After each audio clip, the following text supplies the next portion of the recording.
What's up, guys? I'm taking a little break from my little hustle and flow, as you can see from DoorDash, and it's hot as hell out here. It's damn near 90 degrees. It's after 5:30, and I was just like, bump this. I'm taking a break. I've been out here since 1 o'clock this afternoon, just rolling. And after all this driving across town, across freeways, and a couple of tolls, I still haven't hit $100. Like, something ain't right. I'm just like, what is going on? Today is Friday, the day after payday. I understand rent day was yesterday, but still, there's money out here to be made. Like, I should have been hit about 200 as long as I've been out here. It don't make no sense, but it's too hot for all of this. I'm not about to keep running around in circles, wasting gas, and you giving me pennies. You know what I mean? Like, DoorDash is tripping right now. And then that one order, let me tell y'all, I went to Dollar General. Now, when you reach certain levels of DoorDash, you have like what's called, silver, bronze, silver, gold, and then platinum status. Kind of like Uber. So right now I'm at gold status because I've been rolling around like clockwork, like a clown circus, And when you reach gold status, you unlock more rewards, right? Well, they say higher payouts, but that's a lie, because the so-called higher payout activity that I had earlier at the dollar store was kind of similar to Instacart. They wanted me to go grocery shopping for somebody. Now, let me tell y'all something. I don't shop for nobody else unless it's my ass. But I said, let me try it. Since it's already prepaid, it shouldn't be that bad. The app, first of all, was stuck on one screen. I couldn't go to the checkout on the app. I actually had to reach out to DoorDash because when I use my virtual Dasher card to pay, because they give you like a little virtual card that you can use in your little Apple wallet, or you use a physical debit card, it declined. And I was like, why is it declined? It's a Dasher card. And she was like, oh, the person that ordered these groceries may have not loaded their funds on their DoorDash account. She said, you're going to have to reach out to DoorDash and ask them what's going on. So I did. I reached out to chat support. Chat support was like, did you proceed the checkout? Because it looks like you're not done shopping on the app. I said, well, the app is stuck, and the 2 unavailable items would let me go to the next screen. And then the lady that was talking to me, the one that ordered the groceries online, she was like, oh, I paid with my EBT card already. And she sent me a screenshot. She did. It said Dollar General. She said her little EBT charges and everything. And the Karen store clerk in the dollar store was like, I don't deal with EBT. You're going to have to talk to DoorDash. And I showed her, and I was like, well, if she's already prepaid for this, there's nothing you can do. She was like, no, you're going to have to talk to DoorDash.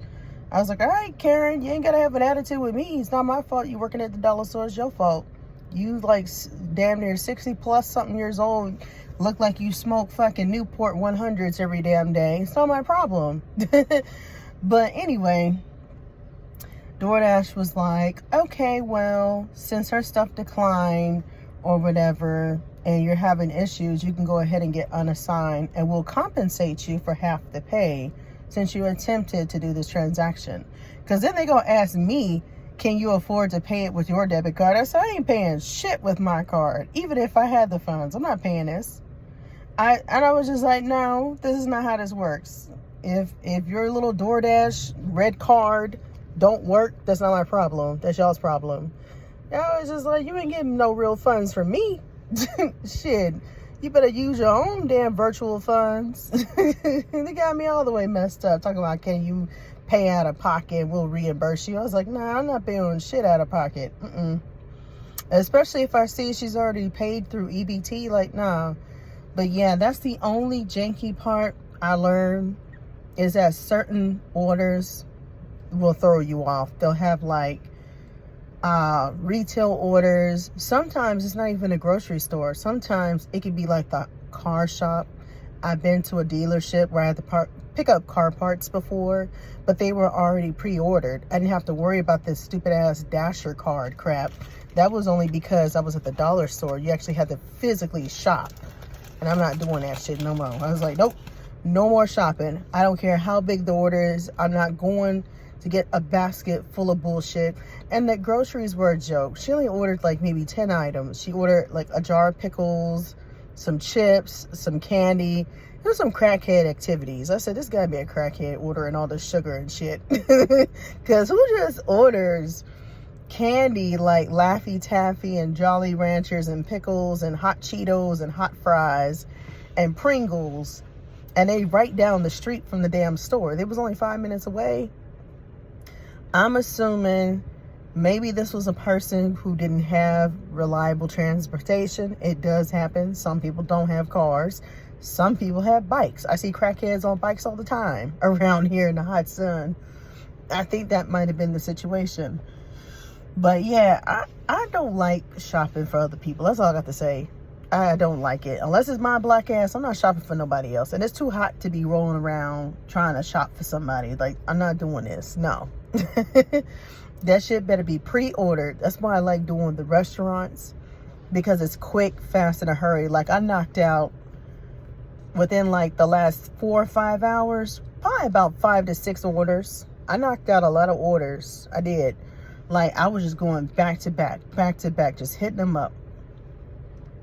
And within those 5 to 6 orders, plus the orders that I had the day before, I still haven't even hit $100. This is crazy. And I'm just like, the night before I was out, I spent about a good 6-7 hours online. Damn near a full day. And today, I've only been out, like I said, about 4 or 5 hours, but I still ain't hit $100. And this all includes tips. This includes tips and the orders. Still ain't hit $100.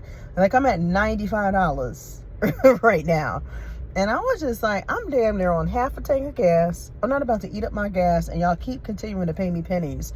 So until they jack up the pay, because they have what's called peak pay in the evenings and on the weekends, I ain't popping that shit back on.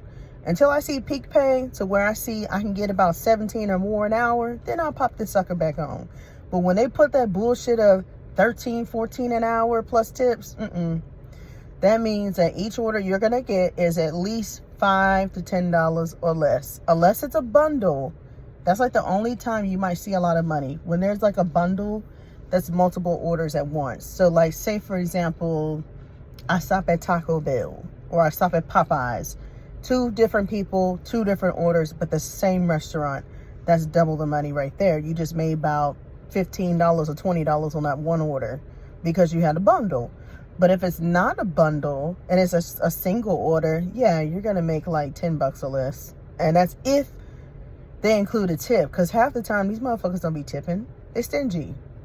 And it's sad too, because like that one order I had, it was a big ass order. Somebody ordered like 5 plates of food worth $40-50, and they only tipped me like $1. $1. And I would be lucky to get $1, because most of the time it'd be rich white folks. Oh yes, most of the time it'd be rich white folks.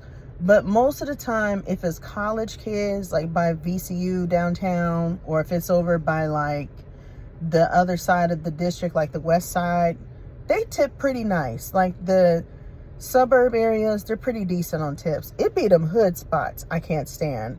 Sometimes DoorDash will try and send me to the south side, and I'm talking like deep in the hood. I'm talking like Section 8 housing project shit, where you got to go through gated communities, or if they're not gated, they're like, it's weird. It's hard to explain. Like some of these project houses, they look like duplexes, but they're apartments.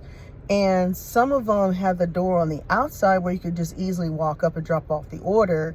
But then if they're like downtown, where like the historic areas are, they have these big buildings that look like brownstones. You know what I'm talking about? Like buildings like Chicago, where you open up the main door, but then there's multiple apartments in that one building. And then it's like an upstairs and a downstairs. It's hard to explain. You would have to see it for yourself. But I see a lot of those, and that bullshit pissed me off too, because a lot of them be like, meet me at the door. And I'm like, I'm not meeting shit at the door. I will nigga knock, and I will drop your food off and take a picture and run. Because one thing about me, I don't mind dealing with folks. I don't mind dealing with strangers and meeting them at the door. That doesn't bother me. It's just the fact that when I see some shady, sketch ass areas where it's like Hoodlumville and it don't look right, nah, you're not meeting shit at the door. You're not going to see what I look like. You're not going to see what I drive. No. No, what I will do is I will politely put your shit on the doorstep, take a picture, knock, knock, and then run. And if you don't hear my knock, sometimes if I hear people fussing, because I hear a lot of people, like couples and stuff, fussing and they're not paying attention, I will just send a text message and I'll be like, hey, so-and-so, your order is here. Enjoy. It's on your doorstep. That's what I had to do at that one nursing home facility. I went to some little retirement center and it was like a lot of old, elderly black people. And they were nice. I saw this one old black lady say, how you doing, baby? I said, I'm doing good, ma'am. How you doing? She said, I'm fine. And I walked in and I kept knocking on the door. I said, maybe they're not inside or maybe they're in the shower because I couldn't hear anything. I heard the TV on. So I'm assuming they probably were hard of hearing. So I just sent the lady a text message and I said, hey, your food is here on your doorstep. Enjoy. Since I wasn't able to take a picture, because sometimes DoorDash is kind of weird. When they say like hand it to the customer, it won't give you the option to snap a photo. So sometimes if I can't snap a photo, I have to send them a text message. And then I just leave because that way they know that I've been there. So in case they stuff come up missing, then that's on them because I already did my part. You know what I mean? It's not like I'm not communicating with the customer. But it's a hot, scorching day. I've been jamming to Jimi Hendrix and all types of rock and roll, just kind of keep myself going. Because I was just like, this sucks, man. It's too hot for this nonsense. Rolling in circles, going across 64, going across 95 on the freeway. It's ridiculous. Like that one order took me 30 minutes. I was pissed off. Like, I picked up their stuff downtown within 2 blocks. But then the damn customer was on the other side of town. I was like, what the hell? So yeah, I said, nah, y'all not going to be doing me any kind of way with $13, $14 an hour. Y'all going to have to jump up that price for me to come back out because it's too hot for this mess. I'm waiting for the sun to cool off, to go down for a little bit. Once the sun goes down, probably a little bit after 6:30, I might come back online. But right now, I'm just like, fuck that. And then I got motherfucking meth head looking motherfuckers coming out this damn Wawa. This Wawa is kind of scary that I'm sitting at. I'm gonna sit at the gas station, but I'm parked in the VIP, aka handicap. And people that coming out, they just looking all hard up in my car. One thing I don't like about some of these folks around here, why do they be staring all hard up in your car like this? They be looking like crazy eyes. And I'm just like, why? Like, I don't know you, bruh. Keep walking. Like, mind your business. Get out my business. Like, get out of here. What are you staring at? Are you listening to my Bluetooth? Yes, I'm talking on the phone. Yes, I'm in the car. Like, who else is not talking on the Bluetooth? I don't know. Maybe because they hear my Bluetooth and I'm talking. But people are just weird, man. They be, like, looking deep into your soul when they be walking by your car. like, what are you trying to figure out? I don't even know you. But, before I go, I forgot to tell you breaking news. Ding dong, the witch is gone, aka the stalker. Remember that stalker issue I told y'all that I had a while back when I first moved out here? Well, he's gone now. Hallelujah. I called the leasing office this morning just to verify because it's been more than 30 days, After his 30-day eviction, he should be clearly, vacated from the premises. So the lady I talked to, one of the property managers, said, yes, he's gone and he's been trespassed. I said, okay, cool. Because I said I was a little concerned because I haven't seen security here in the past couple of nights. Are they still going to come? And they're like, oh, no, that was temporary. That was because of him. I was like, wait a minute. You mean to tell me that you cheap ass motherfuckers only had security temporarily for 30 days until he vacated and now y'all got rid of security? I don't think that was smart. But I was like, well, that's corporate. That's what they do with these businesses. They will pay a few pennies here and there, but if they don't want a huge contract, they'll get rid of them. I'm not surprised. And I'm just like, y'all got all this money. I don't understand why y'all just couldn't keep security here. So then I asked her, I said, well, what about my apartment unit transfer? Because remember, I told y'all I planned on switching apartment units now that he's gone and off the premises. So that way he doesn't know where I'm at. And she told me that for a transfer, there would be a fee of $1,000. I said, excuse me? Hold on. I said, I talked to Miss Donna, the regional manager, and Miss Donna told me she already approved the transfer. I don't know if y'all's communication got mixed up, but y'all better figure it out. Because I said, I'm not paying $1,000 to move. And it wasn't even my fault that I had a stalker on this premises. Like, I'm new here. Like, give me a break. And she was like, okay, well, I'm going to have to reach out to the other lady and confirm. But you can't really switch units right now anyway, because since you're new here, you have to stay in your current unit for about 90 days before the actual transfer. Then put in a 30-day notice to vacate so we can open up that actual unit that you're leaving, and then we place you in a new unit. That's how the process works. And I was like, this is too much bullshit. All this for a nigga to switch to go to a whole nother apartment unit? This don't make no sense. So then I said, well, tell me this. Do you at least have the same, floor plan that I have right now available on the same floor? Because I prefer to stay, on the first floor. And she was like, well, we do have a similar unit, but it's slightly bigger than yours. It's about 788 square feet, and it's like $1,800 a month. I was like, yeah, no, you can keep that shit. I will keep my black ass where the hell I'm at, because I refuse to pay $1,800 for a 1-bedroom. You got me fucked up. I was just like, I'm already paying $14. Like, you want me to pay $18 just to buck a move? No, hell no. I say, yeah, how about this? How about you call me or email me and let me know when you have the same exact unit available, at least close to this price. Now, if it's not close to this price and it's a crazy amount, like $1,800, you can forget it. I will just ride this shit out until my lease is up next year, since I'm brand new here, and then I will move the fuck out. That's exactly what I'll do. But yeah, I was like, these motherfuckers is crazy with these apartment prices. This is ridiculous. I said, this don't make no sense. And like I said, I would have happily vacated the premises when they were going to let me out of my lease, but I didn't have the funding or the means to get, the movers to get all my stuff. And then on top of that, I would have to look for another apartment, waste more money. And it's just unnecessary. I just said, I'm just going to stack my cake up, ride this bullshit out. Once my lease is up next year, I'm gone. I'm not renewing shit here. I would happily renew there if the price was right. Now, because the price is crazy and they're going to go up anyway, it only makes sense to move. And as much as I can't stand moving, I'm going to have to move. I ain't got no choice. If there were no incidents here at this nice ass property that I'm at, I would have happily renewed. But because this incident happened, he knows where I live. His homies probably know where I'm living. I don't trust shit. So to be on the safe side, yeah, I'm going to have to start house hunting again, unfortunately, and find something just, about the same, nicer, if in, a little bit more pricier. Don't want to, but I don't really have a choice. But I know one thing's for sure. The next place that I do go to, I will make sure that motherfucker is either tightly secured.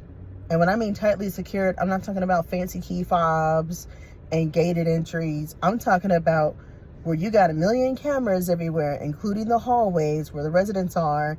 And then you have a little courtesy patrol officer checking that motherfucker. Because if you ain't got no security patrolling the premises, I don't want it. I'm at the point where I'm just like, if you don't provide courtesy patrol officers on site, I don't want that apartment. Because I need some type of protection, just like my old apartment in Texas. Because all the apartments I lived in, honestly, when I lived all over Texas, they all had courtesy patrol officers. That's one thing I don't understand about Virginia. For some reason, certain parts of the, the city, they don't provide security. Unless you're like in a very bourgeois, like townhome community, or a very upscale high-rise condo like downtown, yeah, you got security right there because downtown. But if you're outside of downtown, you're pretty much on your own. You're your own security, unfortunately. But that's pretty much where I'm at. I'm at the point where I'm going to make sure I do extremely thorough research the next place I go to. And I'm going to try to see if I can get me a townhome or a condo rental next year, because I'm really not digging the apartments no more, to be honest. I love apartments, but when it comes to silly shit like this, where you got a million people in one spot and a whole ton of strangers that come from God knows what, no, I don't want a part of it. Like, I just don't want no parts of it. But anyway, I'm gonna go now. It's almost 6 o'clock. It's still kind of hot, but I'm still gonna chill for a little bit in the car for a little bit before I get back on the clock. But I'll probably punch the clock in the next 30 minutes or so. I'm gonna give myself some more time because this sun got to go down. Like I said, it's too damn hot out here. You know what I mean? But y'all have a good one. I will talk to you guys later. Take care. Peace.